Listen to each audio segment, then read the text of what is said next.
దేవుని నామమున మీకు అందరికీ వందనాలండి.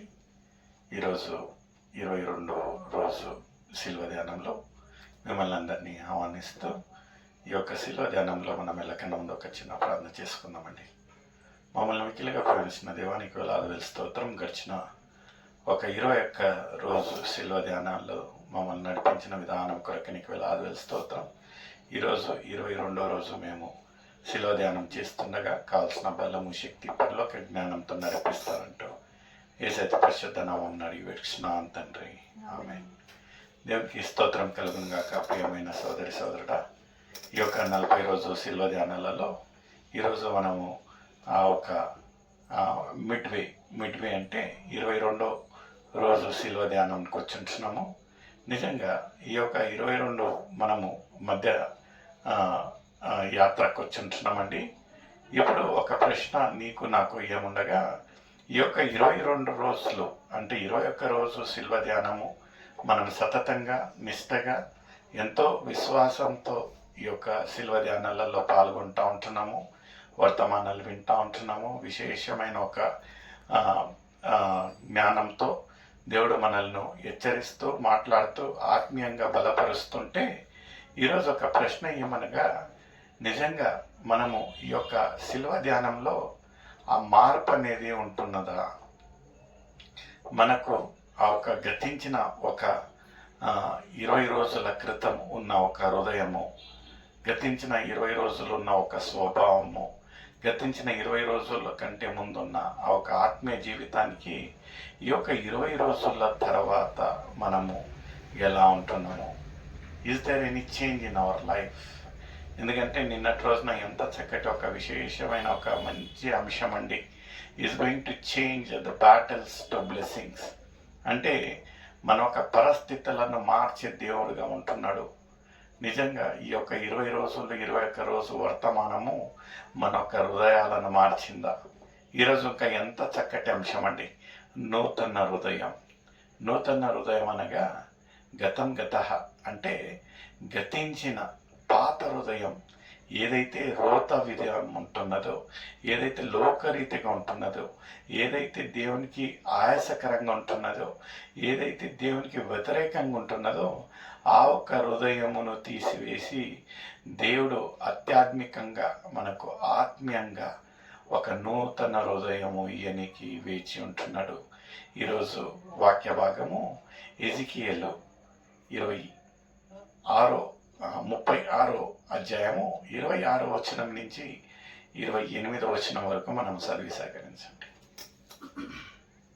నూతన హృదయము మీకు ఇచ్చేదను, నూతన స్వభావము మీకు కలుగజేసేదను.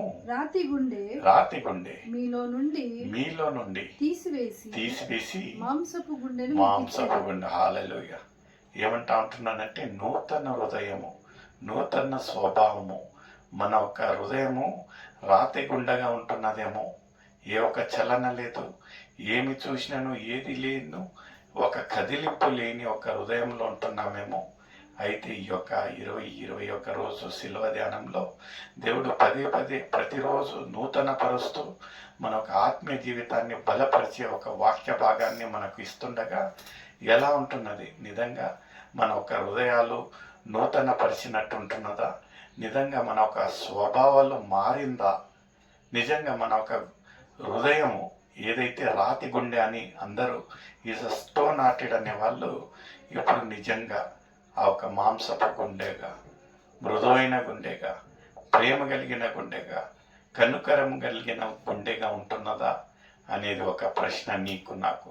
ఎందుకంటే ఖచ్చితంగా దేవుడు ఏమంటా ఉంటున్నాడంటే ఆయన నోటి నుంచి వచ్చే ప్రతి ఒక్క మాట నీ యొక్క హృదయమును మారుస్తుంది.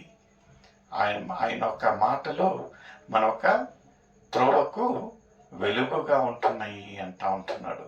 నిజంగా మనము ఈ యొక్క రొట్టెతోనే కాకుండా దేవుడు మాట నుంచి ఇంకా మనము జీవించగలము అనేది ఎంత చక్కగా చెప్తుండగా ఈ యొక్క 21 రోజు ఎలా ఉంటున్నది మన ఒక ఆత్మీయ జీవితం.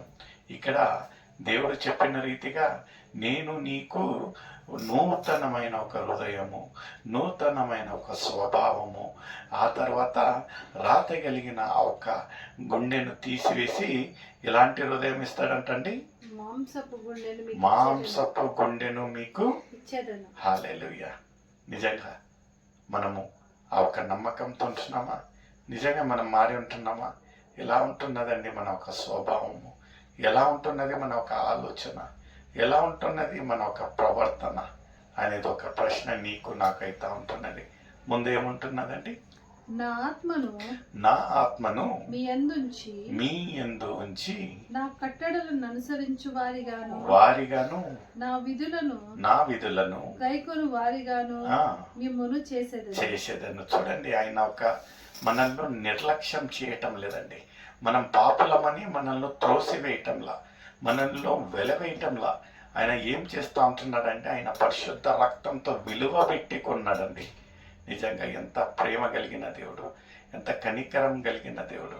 నిజంగా ప్రియమైన సోదరి సోదరుడా, ఆయన ఏమంటా ఉంటాడంటే ఎవరైతే నా ఒక కట్టడాన్ని అనుసారంగా జీవించినట్లయితే ఆయన ఒక నూతన పరిచయానికి వేచి ఉంటున్నాడు. ముందు ఏమంటున్నదండి వాక్యం? నేను మీ పితరులకు ఇచ్చిన దేశములో మీరు నివసించెదరు, మీరు నా జనులై ఉందురు, నేను మీ దేవుడనై ఉందును. హల్లెలూయా. ఆయన ఒప్పుకుంటా ఉంటున్నాడు, ఆయన బహిరంగంగా ఒప్పుకుంటా ఉంటున్నాడు, నేను మీ దేవుడని. నిజంగా మనం అంతే ధైర్యంగా ఒప్పుకుంటా ఉంటున్నామా మనము దేవుని పిల్లలమని? నిజంగా మనం ఒప్పుకోకుండా ఇంకా అలాంటి రాతి గుండెతో ఉన్నట్లయితే ఇదే అనుకూలమైన సమయం, ఇదే రక్షణ దినం.